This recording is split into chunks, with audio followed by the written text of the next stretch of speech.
Breaking news, The Independent reports that a Tory has defected to the Reform Party. We're lucky enough to be joined by the defector in the studio. It's none other than my good friend, John Howard. John Howard, you're wearing the appropriate tie. I am. It's the right colour and everything, isn't it? It's the right tie, and I'm trying to wear a jacket. Do you know what? You've got the same colour on. Amazing, amazing. Now listen, you've been a lifelong Tory. I have. Probably since the 80s and all of that. And we've done so many videos together. And I have been a lifelong Tory, particularly with the 80s and 90s Tories. But I've been disillusioned with the last 10 years. But I know in all those conversations and exchanges, you've been kind of, I could see it in you. You were fighting for the party that you've always supported, but weren't quite with it. It wasn't really conviction-led. Would that be fair to say? Have you had this inner battle within yourself for some time? I think most Tory members have, Ranjan, and I think, as I said in The Independent, I've been defending the undefendable for the last five years plus, really. And the last straw was my application to become the candidate for the Mayor of Norfolk and Suffolk under the Conservatives. I gave one last chance, if you like, because I had a lot of support and a lot of people. And when you're a member of an association, I've been chairman of Ipswich and so on, you are a family. Yes. A slightly odd family with a lot of different characters in it, but you're a family, and it's very hard to leave that family, and you feel like you're letting people down. But that was the last straw for me, not being put through to the last 5, and it gave me the push I needed to say, you know what, this is madness. The Renters Reform Bill, started by Michael Gove, going to be completed by Angela Rayner, becoming law probably in October. It throws 2.4 million landlords under the bus, as I told Michael Gove a few months ago, which he didn't like very much. It doesn't seem that the Conservatives are really fighting the fight on this. It's not just the Renters Reform Bill, but also the Angela Rayner's workers' rights stuff. You would think that the Conservatives would be saying, look, this is completely anti-growth, this is complete madness, it's going to have the opposite effect to the effect that you guys want. Think again, but the Conservatives don't seem to be even speaking that argument, voicing it. No, I think they're a spence force. Yeah, I think they're a complete spence force, and I think more members will, Conservative members will come over. It's hard to do when you've been out canvassing and pushing hard for many years, but ultimately, all the reform policies I'm in line with. They're the only ones. They're the only ones who want to repeal the Renters Reform Bill. That's what I've been telling you for years. Which is madness. I know you have, and finally, I don't always take your advice, to be fair, Ranjan, but finally I've decided to take your advice. And I'm absolutely delighted I have. And I've had so much support from people in the last 24 hours, because you never know how people will react. And I've had a lot of the Tory voters say, I'm on the edge, John, too. And maybe, certainly in Ipswich with myself doing this, there'll be others who follow as well. But a lot of people will be reading The Independent and say, look, John, he had a stab at Mayor. He didn't make the selection. He didn't make the top 5. I didn't make the cut. It's like because a golf he was tournament. Incompetent. He was found incompetent. I'm incompetent, apparently, on a computer. I did answer. So they'll say sour grapes. How would you answer that? Well, they can say what they want. It doesn't really bother me at all. Everyone has detractors in life, and you just have to brush them off. I'm passionate about Norfolk and Suffolk, and if Reform want me to put my name forward for that role, then I would certainly consider it, because, I'm passionate about Norfolk and Suffolk. It's a unique, they're 2 unique counties. We get forgotten about in the finances, in the funding from central government. We really get forgotten about. And it needs someone with some balls to really push hard and negotiate and know how to negotiate and deal with local authorities as well as central government. And I've done both. But you are a accomplished businessman. You've set up many businesses from the ground up. You've built them to significant levels. You are an ace businessman, an ace negotiator. You're exactly the kind of person that should be in that sort of role. Someone that has experience of getting stuff done. How come you don't make it to the top 5? Are they really, those 5 people, they're head and shoulders above you? What's going on? We'll have to see, won't we? Certainly they obviously think one is. What I would say is the people they've put through are all county councillors and people that have been never had a proper job in their life. Well, some do both, and some work very hard, to be fair. But they are. I'm not really a political animal compared to them. Yes, I'm political in much that I was Conservative now and Reform. But in terms of these people are live and breathe politics day in, day out. And if that's what they want, that's fine. But I don't think, certainly the Conservative Party, unlike Reform, they're not listening to the grassroots. And they say they want to learn and realise they've made mistakes. Well, so be it. I saw this podcast the other day, and it was with this lord who was an advisor to Margaret Thatcher. Yes. And I've just forgotten his name, but he was saying that there has been a real problem with selection of Tory candidates in recent years, in that there's a big difference in the quality that the Tories had on the backbenches and in the party in general in the 80s and 90s, when they selected people that had actually done stuff in business and in work. The central office has been, over the last decade at least, has dumbed down and not allowed truly competent stars to actually achieve any position where they can do something. Do you think that's conspiracy? Do you think there's some truth in that? No. I listened to a Douglas Hurd speech at an event, and I was speaking to him afterwards. And Douglas Hurd, of course, is a great grandee of the Tory party, and this was quite a few years ago.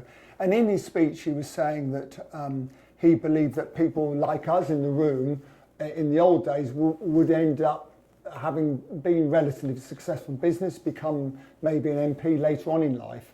And that really is happening with Reform, but it's not happening with any other party. They seem to be taking young people who are very, very bright, who have got very good degrees. PPE, Oxford, PPE and all the rest of it.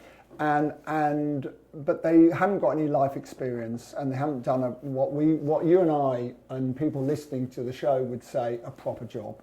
And I think there's some truth in that. You do need young people, but you also need some gravitas and some experience to go with it. And that's where certainly the last Tory government has failed dismally.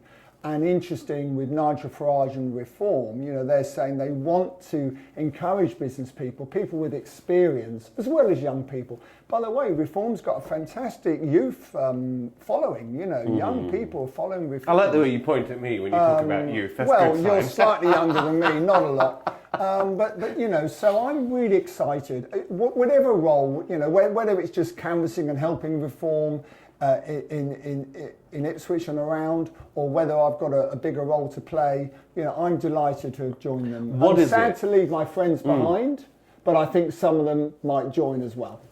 What is it about Reform that will be good for the country, good for growth? Well, that's it really. Well, first of all, they support landlords. So the 2.4 private landlords in the UK. But why is that good for the country? Well, it's good for the country because we're greedy bastards, aren't we? Well, not all of us, Ranjan. You may well. Part rents. We want to dominate. We want to, grab all the first-time buyers' houses. We're bad people, aren't we? No, you're not. Why do Reform want to help them? You're not bad people. I have just joined, by the way. I have just been made a non-exec director of a housing association as well. So there we go. So I've really joined the other side. But no, we're not. 2.4 million landlords support something like 9 million tenants in the UK. That's absolutely vital to the housing in England and Wales. And at the end of the day, the Tory government didn't get it. Labour don't get it. reform, do get it. That's just for starters. But if you look at the list of things that Reform are supporting, lower corporation tax, tax for starting at 20,000, not below, so people can, it's worthwhile getting a job. The Tories have allowed 850,000 people to have disabled cars. 850,000. That is 1 in 5. 1 in 5 people in this country have got a disabled car. We've got 12 million pounds it costs to take children to school in taxes. Yes, yes. This was all under the Tory government. The commercial rates in this country has been kicked down the can, the reform, for the last 14 years. Yes, It should be collected, I believe, it should be collected with the VAT on a quarterly basis and based on turnover. Very simple, safe and very fair way of doing it. So many things have never been done under the Tories, and I got just sick of having to defend them and hoping that tomorrow will be a better day. Well, you know what? Tomorrow will be a better day because it will be reforming government eventually, not Labour and not the Tories. What about government expenditure? I mean, government expenditure has ballooned. It's gone up more than 50% since 2019, and a lot of that has been under the last Tory administration. I think the government of the day, they're too busy thinking about raising taxes rather than slashing wasteful expenditure. What do you think Reform will do about that? Well, certainly with the councils they've won, and they've won a number of council seats, and they're now in charge of a number of councils. Mm-hmm. And the first thing they're doing is they've gone in with accountants and said, right, we want to look at these costs, which I know certainly some councils have cut costs, but probably not enough. There's an awful lot of wastage, I believe, that in a normal business environment, you would say, well, we won't do that, we'll cut this, we'll cut that, which doesn't get done in the public service. And, not everybody in the public service works perhaps as hard as they should either, And there are a lot of people working from home, and so on. So it all needs a look at, everything needs a look at. And really, all these local authorities and these county councils need a shake-up. I'd go further than that. I think in the public sector, there are a lot of people at home rather than working at home. Well, that you may well say that, and I was trying to be slightly sympathetic, which is unusual for me, I suppose. But, at the end of the day, it needs a shake-up, and Reform is shaking things up. And it's the modern way of going forward. I think it's a modern party with modern ideas. It's not racist in any way, and I'm excited to be part of it. Why does that come up? Why do you think it's there is any truth in it, or is it purely mainstream media trying to discredit a party that's just talking common sense? I think when you have a new party, it does attract every political party attracts what I call a dysfunctional family. We're all dysfunctional families. Ipswich Association is a great example. We've got people from all walks of life, all bonded together by politics. So you do have one or two odd characters, and I think when you're starting a new party especially, which is what Nigel's done amazingly, brilliantly, is that you do get a few odd bods coming along, and some of them might have been in other relatively far right parties, but they all have all been weeded out, and what's happening now is you've got a very sensible, decent people joining a very new, exciting party. No, I agree. I think, as you say, all parties are a broad church of a eclectic bunch of people representing all sorts of views. Yes. And I don't think enough light is shone on the extremities of Labour. No. The far left are just as bad, if not worse, than the far right. Yes. And if we look at the 100 years of history, far left ideology has been responsible for more mass deaths than far right ideology. But not enough light is shone on that. Listen, John, I'm very enthusiastic about reform and what they stand for and what they can do for this country. But I do worry that they get in, but at the end of the day, they don't have any representation in the Lords. So whatever legislation they put up, there's no one in the Lords to pick up reform legislation and defend it and argue the government's case. And how many peers can they magically appoint to the Lords to get anything done? And then there's the civil service machinery, which seems to be very resistant to take instruction. Well, I think you're right. The civil service in terms of change and so on, and as the House of Lords, you know, I'm sure there'll be a few people defecting to reform there as well. So and of course, you know, Reform do want to modernise the House of Lords and change it. So, I mean, watch this space. It's very exciting times. Well, John, thanks very much for that. And I am absolutely sure you'll be an absolute asset to Reform. Certainly competent, certainly very experienced, certainly knowledgeable. And it's good to have someone in the political fray who understands business and understands property and understands how those two sectors are so important for the economy, growth, and the country as a whole.